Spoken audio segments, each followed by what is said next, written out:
తెలంగాణ అసెంబ్లీలో కాళేశ్వరం ప్రాజెక్టుపై జరిగిన చర్చపై బీఆర్ఎస్ నేత వివేకానంద గౌడ్ కీలక వ్యాఖ్యలు చేశారు. కాంగ్రెస్ నాయకులు ఈ చర్చకు ముందస్తుగా సిద్దమయ్యారని, చర్చకు ప్రభావితం చేసేందుకు ప్రయత్నించారని ఆయన ఆరోపించారు. కాళేశ్వరంపై చర్చ సమగ్రంగా, పారదర్శకంగా జరగడం లేదని ఆయన అభిప్రాయపడ్డారు. ఈ ప్రాజెక్టుకు సంబంధించిన వాస్తవాలు ప్రజలకు తెలియాలని, తద్వారా వాస్తవాలు వెలుగులోకి రావాలని ఆయన సూచించారు.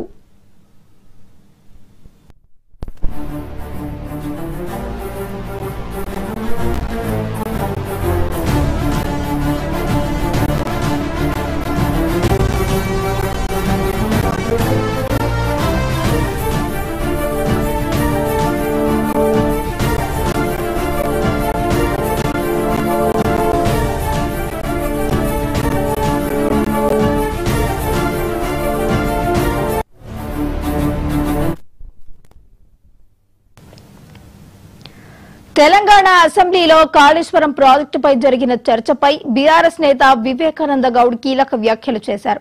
కాంగ్రెస్ నాయకులు ఈ చర్చకు ముందస్తుగా సిద్దమయ్యారని, చర్చకు ప్రభావితం చేసేందుకు ప్రయత్నించారని ఆయన ఆరోపించారు.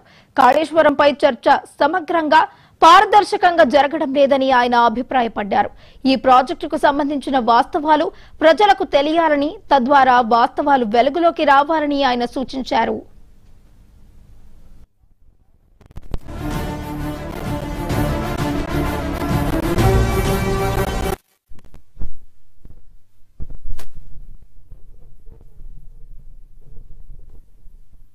ఈసీ ఘోష్ కమిషన్ అయితే ఉన్నదో అది కేవలము కాంగ్రెస్ పార్టీ వేసినటువంటి కమిషను.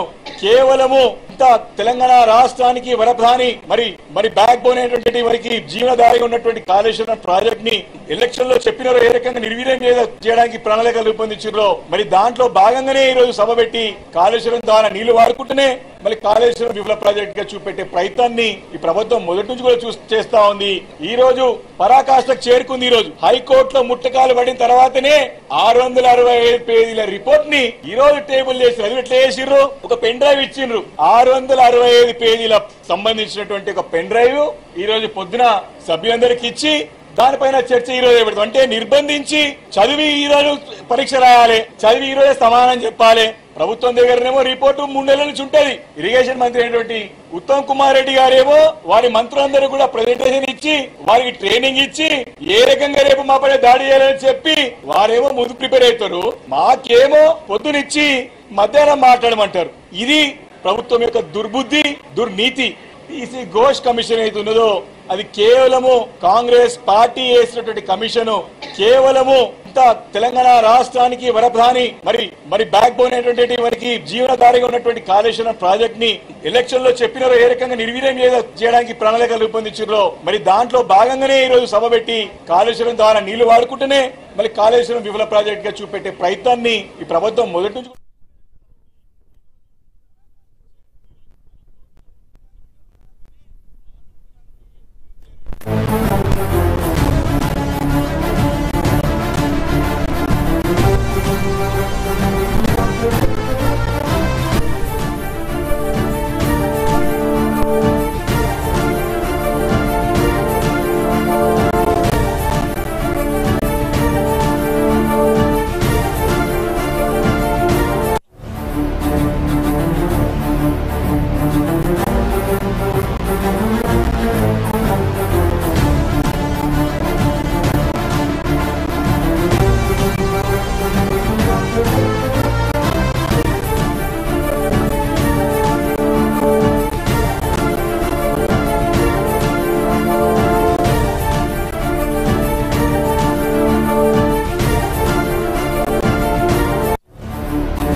తెలంగాణ అసెంబ్లీలో కాళేశ్వరం ప్రాజెక్టుపై జరిగిన చర్చపై బీఆర్ఎస్ నేత వివేకానంద గౌడ్ కీలక వ్యాఖ్యలు చేశారు. కాంగ్రెస్ నాయకులు ఈ చర్చకు ముందస్తుగా సిద్దమయ్యారని, చర్చకు ప్రభావితం చేసేందుకు ప్రయత్నించారని ఆయన ఆరోపించారు.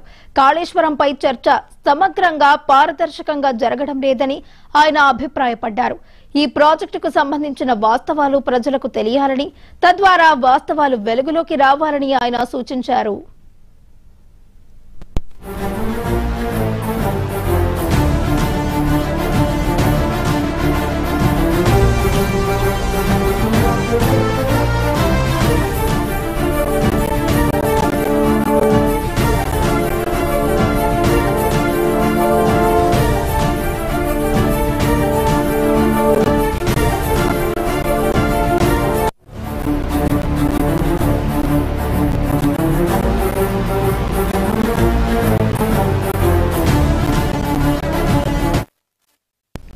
తెలంగాణ అసెంబ్లీలో కాళేశ్వరం ప్రాజెక్టుపై జరిగిన చర్చపై బీఆర్ఎస్ నేత వివేకానంద గౌడ్ కీలక వ్యాఖ్యలు చేశారు. ఇక ఇదే అంశానికి సంబంధించి మరింత సమాచారాన్ని మా ప్రతినిధి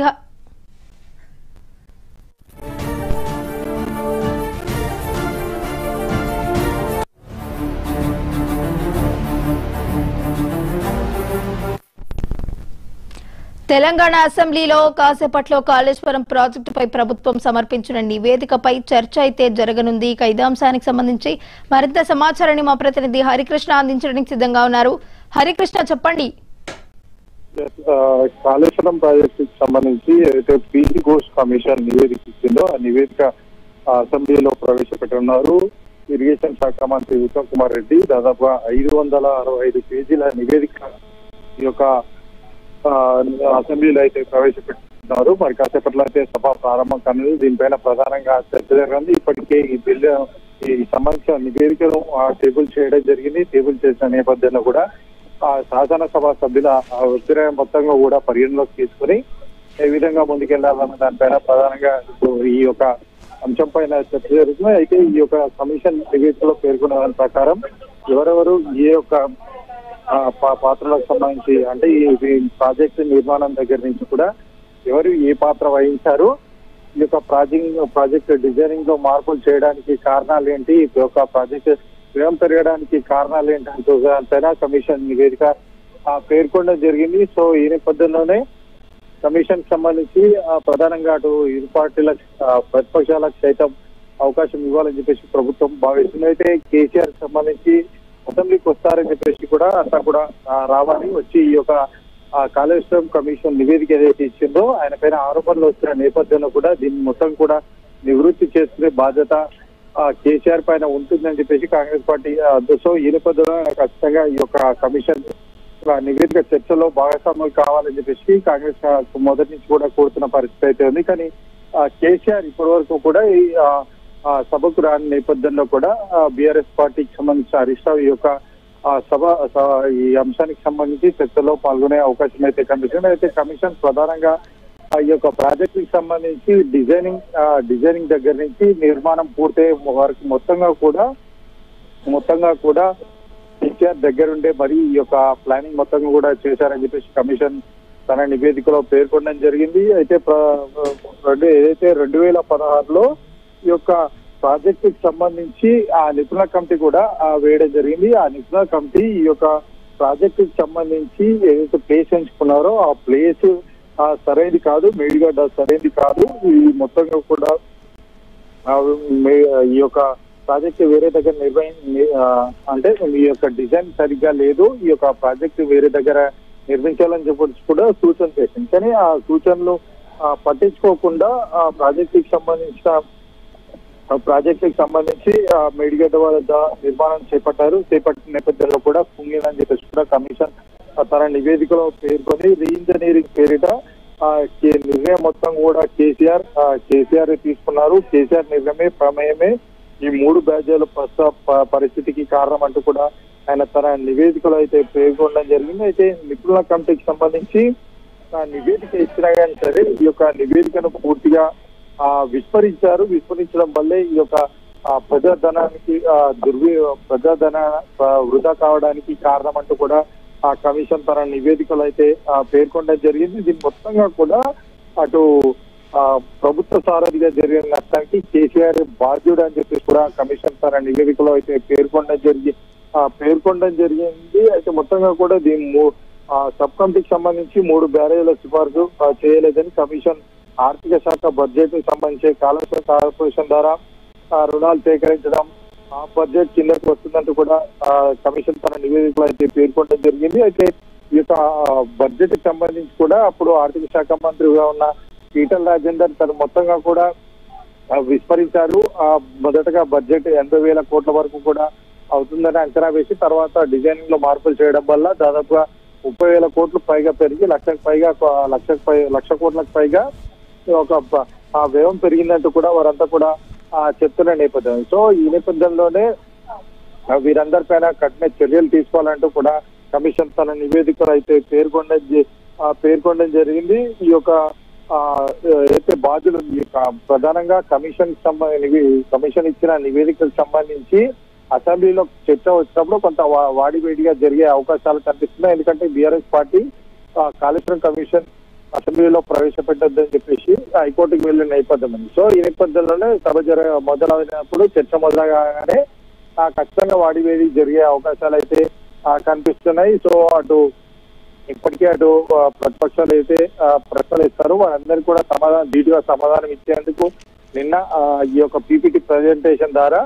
మంత్రి ఉత్తమ్ కుమార్ రెడ్డి కాంగ్రెస్ పార్టీ ఎమ్మెల్యేలందరికీ కూడా ఈ యొక్క పవర్ పాయింట్ ప్రజెంటేషన్ ఇచ్చి వారందరికీ కూడా సంసిద్ధం చేయడం జరిగింది. సభ కాసేపట్లో ప్రారంభం కానుంది. సభ వాడివేడి జరిగే అవకాశం అయితే కనిపిస్తుంది. హరికృష్ణ, అయితే కాసేపట్లోనే ఇటు తెలంగాణ అసెంబ్లీలో కాళేశ్వరం ప్రాజెక్టుకి సంబంధించి ఇటు ప్రభుత్వం సమర్పించిన నివేదికపై అయితే చర్చ జరగబోతుంది. అయితే దీనికి సంబంధించి ఇప్పటికే కూడా నివేదికపై ఇటు ప్రతిపక్షాలు కూడా అనేక అభ్యంతరాలు అయితే వ్యక్తం చేయడం జరిగింది.